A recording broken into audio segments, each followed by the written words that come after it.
অর্থাৎ যে ব্যক্তি নিজ মালিকানাধীন ভূমি এর অতিরিক্ত ভূমি বিক্রি করবে অথবা নিজে মালিক না হইয়া অন্যের মালিকানাধীন জমি বা ভূমি বিক্রি করে দিবে, ওই ব্যক্তির বিরুদ্ধে কিন্তু প্রতারণার মামলা হবে, বা যিনি ক্রয় করেছেন ওনাকেও মামলায় জড়িয়ে নিতে হবে। কারণ উনি যদি প্রতারণা করে থাকেন তাহলে শাস্তি পাবে, আর প্রতারণা করে যদি উনি ক্রয় করে না থাকেন তাহলে ওনার দলিলটুকু বাতিল হবে, উনি শাস্তি পাবেন না, বাট যিনি বিক্রি করেছেন তিনি কিন্তু শাস্তি পাবেন।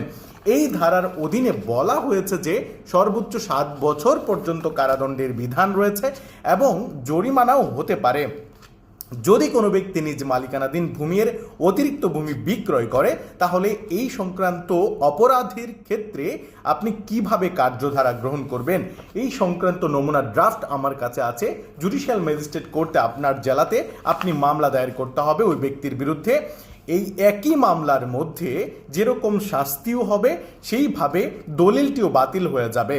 আপনাকে দেওয়ানি আদালতে নতুন করে দলিল বাতিলের আর মামলা করতে হবে না, কারণ এই আইনের 6 ধারাতে বলা আছে যে ভূমি জালিয়াতি সংক্রান্ত বিষয়ে করণীয় পদক্ষেপ বা এটি রোধ করার ব্যবস্থা সম্পর্কে।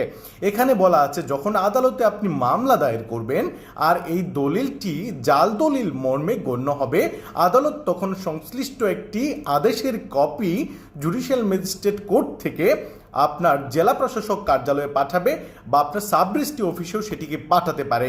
তখন সাব রেজিস্ট্রি অফিস থেকে এটি জাল বলে বা আপনার জালিয়াতির মাধ্যমে সৃষ্ট বা প্রস্তুতকৃত মর্মে যে নথি সেটি সাব রেজিস্ট্রার বা রেজিস্ট্রার অফিসে সেটি সংরক্ষণ করা হবে এবং এই দলিলটি কিন্তু বাতিল হয়ে যাবে অটোমেটিকভাবে।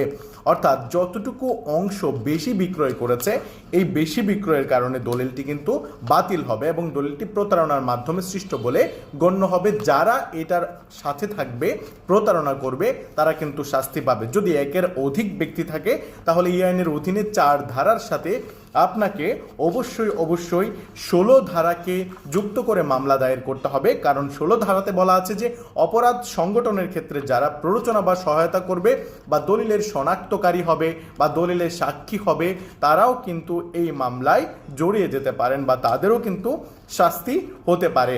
সুতরাং এই আইনের অধীনে আপনি মামলা করলে জুডিশিয়াল ম্যাজিস্ট্রেট কোর্ট বা প্রথম শ্রেণীর ম্যাজিস্ট্রেট কোর্টে বা মেট্রোপলিটন ম্যাজিস্ট্রেট কোর্টে মামলা দায়ের করে আপনি কিন্তু একই সাথে অপরাধের শাস্তি নিশ্চিত করতে পারতেছেন। যে ব্যক্তি নিজে বেশি জমি বিক্রয় করে ফেলেছে তার শাস্তি নিশ্চিত হচ্ছে, পাশাপাশি দলিলটি কিন্তু বাতিল হয়ে যাচ্ছে। বাতিল হওয়ার কারণে কিন্তু অটোমেটিক আপনাকে বাতিল হয়ে যাওয়ার কারণে আপনি নতুন করে দেওয়ানি মোকদ্দমা দায়ের করতে হবে না। তাহলে এই সংক্রান্ত মামলা দায়ের করতে মাত্র 180 দিনের মধ্যে মামলাটি নিষ্পত্তি হবে আইনে বলা আছে 19 ধারাতে, এবং সেই নমুনা কপির মাধ্যমে কিন্তু আপনি মামলা দায়েরটা করতে পারবেন। এই মামলা দায়ের করতে নমুনা কপি যদি আপনি বুঝতে না পারেন তাহলে হোয়াটসঅ্যাপে আমাকে মেসেজ দিলে নমুনা কপিটি আপনি পেয়ে যাবেন কিভাবে 4 ধারার অধীনে প্রতারণার মামলা করবেন নতুন ভূমি অপরাধ আইনে।